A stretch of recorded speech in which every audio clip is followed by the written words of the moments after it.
10th ICSE board के धुरंधरों, math की सारी चिंता खत्म, क्योंकि बलून मैथ्स वर्ड 2 आपकी प्रिपरेशन करा रहा है मैथमेटिक्स की 9, 10, 11, 12। सेकेंड चैप्टर बैंकिंग, सारे एग्जाम्पल लग गए, एक्सरसाइज के सारे क्वेश्चन सॉल्व हो गए, मल्टीपल चॉइस क्वेश्चन में 3 ही क्वेश्चन था वो भी लग गया, और अब चैप्टर टेस्ट में बचे हैं 5 क्वेश्चंस, इन्हें भी लगा लिया जाए। मिस्टर ध्रुव डिपॉजिट्स, अच्छा ये मिस्टर ध्रुव कुछ सुना सुना नाम लग रहा है। मिस्टर ध्रुव पहले भी आए थे क्या? नहीं, बीना आई थी, ब्रीटो आए थे, शाहरुख आए थे, आशा मेहता, बहुत सारे लोग आए थे, ध्रुव पहली बार आए हैं।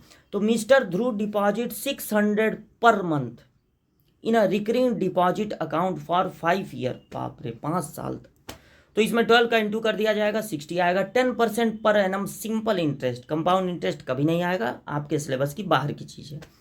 Find the amount he will receive at the time of maturity, maturity के टाइम में उनको कितना पैसा मिलेगा? मेच्योरिटी के टाइम में जितना पैसा सब डिपॉजिट किए वो मिलता है और इंटरेस्ट मिलता है। तो मेच्योरिटी वैल्यू आपको पता लगानी है, और पी की वैल्यू इस क्वेश्चन में है, वो नोट कर लिया जाए। Chapter test question number 1, P की वैल्यू है 600 पर मंथ, और अभी आपने पढ़ा कि 5 ईयर के लिए ये प्लान लिया था मिस्टर ध्रुव ने, तो 5 में 12 का इंटू कर दीजिए, 60 हो जाएगा। और उन्होंने 10% पर एनम पर इस पैसे को इन्वेस्ट किया है, तो 10% पर एनम उनको इंटरेस्ट मिलेगा। और आपको पता लगाना है MV, तो बहुत ज़्यादा आपको समझाना नहीं है, पूरे चैप्टर में MV ही तो चल रहा है। और MV का फार्मूला होता है PN n+1 multiply by R/2400, ये फार्मूला है, इसी पर सारी वैल्यू रख देनी है, कैलकुलेट करना है और आंसर मिल जाएगा। 600 n की वैल्यू है 60, प्लस एक बार फिर ये लिखा जाएगा 600 मल्टीप्लाई बाई 60 में 1 ऐड होगा 61, R की वैल्यू हो जाएगी 10, और अपान में है 2400। तो जब 0000 कैंसिल हो गए, 6 4 जा 24, तो 4 से ये 15 टाइम्स में हो जाएगा कैंसिल। अब ये 6 6 जा 36, और उसके बाद 1 2 3 000 प्लस 15 1 जा 15 को 5 1 बचा, 15 6 जा 90 और 1 91, और एक जीरो और, तो ऐड कर दीजिए इनको, it will be your answer 36,000 और 9,000 कितना हो गया? 45,150 रुपीज़ लगा दीजिएगा, ये हो जाएगी मेच्योरिटी वैल्यू। और पूरा सॉल्यूशन ये आपके सामने है, वीडियो रोक के आप इसको नोट कर लीजिएगा। चैप्टर टेस्ट का पहला क्वेश्चन कंप्लीट हो गया, आंसर आया 45,150। बढ़ते हैं अगले क्वेश्चन की ओर। नेक्स्ट क्वेश्चन आपका है चैप्टर टेस्ट का question number 2। Ankita started paying 400 per month in a 3-year recurring deposit after 6 month.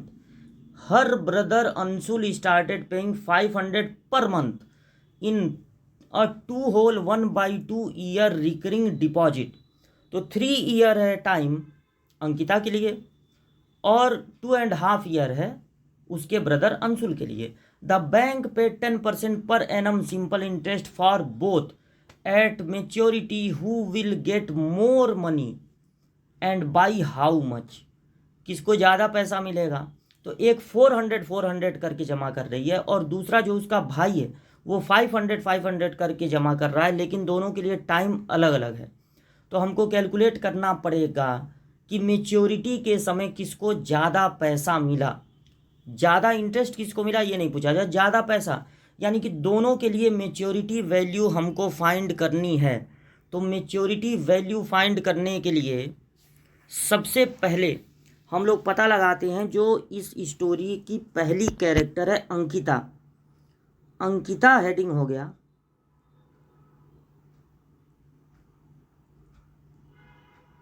और अंकिता के लिए पी की वैल्यू 400 थी,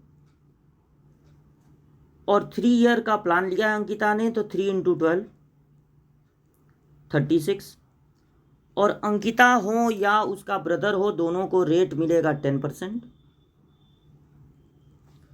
तो ये 10% हो गया। और अब मेच्योरिटी वैल्यू कैलकुलेट करनी होगी। तो मेच्योरिटी वैल्यू होगी PNN plus 1 multiply by R divided by 2400। तो P की वैल्यू रखनी है 400 और N की वैल्यू होगी 36 प्लस 400 इंटू 36 में 1 ऐड भी तो होगा 37, और R की वैल्यू 10 है, डिवाइडेड बाई 2400। तो 0000 कैंसिल हो गए, 4 6 जा 24 और 6 6 जा 36। इनका मल्टीप्लाई आप कर लीजिए। 4 6 जा 24 को 4 2 बचा, 4 3 जा 12 और 2 14 प्लस 1 0 पहले नोट कर लेते हैं। 6 7 जा 42 को 2 4 बचा, 6 3 जा 18 और 4 22। तो इसमें 2220 ऐड कर दीजिए, तो 16,620 इतना मेच्योरिटी वैल्यू है अंकिता का। और जो उसका ब्रदर है, शायद उसका नाम अंशुल है क्या, हाँ ब्रदर अंशुल है। तो अब हेडिंग डालते हैं अंशुल, और अंशुल के लिए पता लगाते हैं कि उसे कितना मेच्योरिटी वैल्यू मिलेगा। तो अब हेडिंग हो गया Anshul. Anshul per month 100 rupees ज़्यादा जमा करता है, 500, लेकिन उसने जो टाइम पीरियड रखा है वो 2 होल 1/2 है। तो इंटू 12 कर देंगे, 2 2 जा 4 और 1 5, 5/2 मल्टीप्लाई बाई 12, 2 6 जा 12, 6 5 जा 30। तो 36 ईयर के लिए, 36 मंथ के लिए प्लान था इसकी सिस्टर का, बट इसका प्लान 30 के लिए है। तो मेच्योरिटी वैल्यू फिर वही हो जाएगी, फार्मूला तो यहाँ लिखा हुआ ही है, PN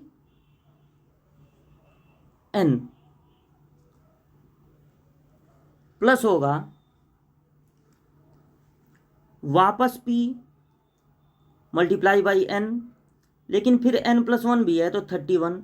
रेट ऑफ इंटरेस्ट है 10% डिवाइडेड बाई 2400, नॉट 100, 2400।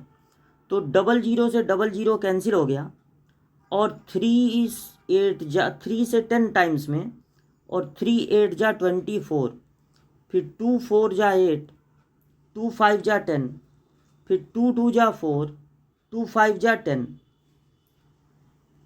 तो ये हो गया 5 3 जा 15,000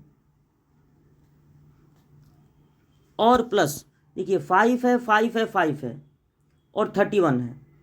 तो 5 और 31 का इंटू होगा तो आएगा 1, और या तो 5 5 5 125 हो गया। 125 और 31 का ही इंटू कर ले रहे हैं, 125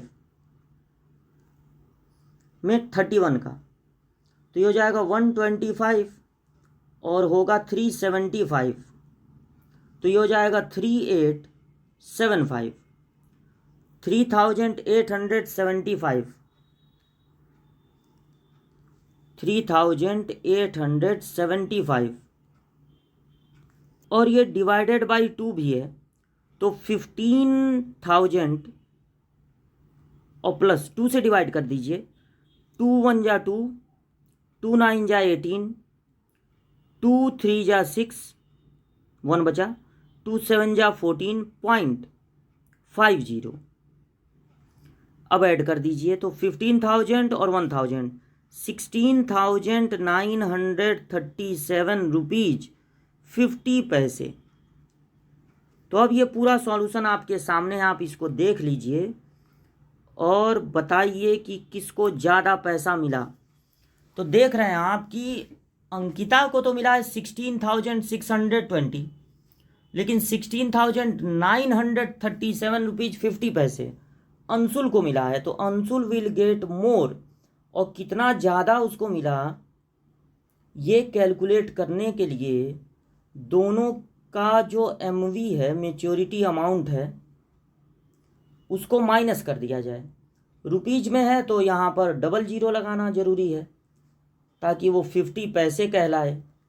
अब 7 यहाँ बच गया और 3 में से 2 गया 1 और ये 317 रुपीज 50 पैसे।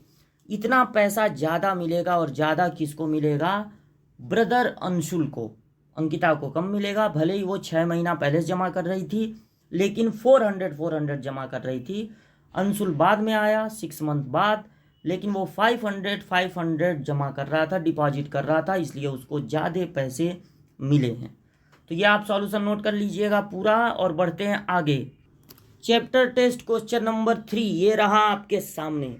Shilpa has a 4-year recurring deposit account in a bank of Maharashtra and deposits 800 per month.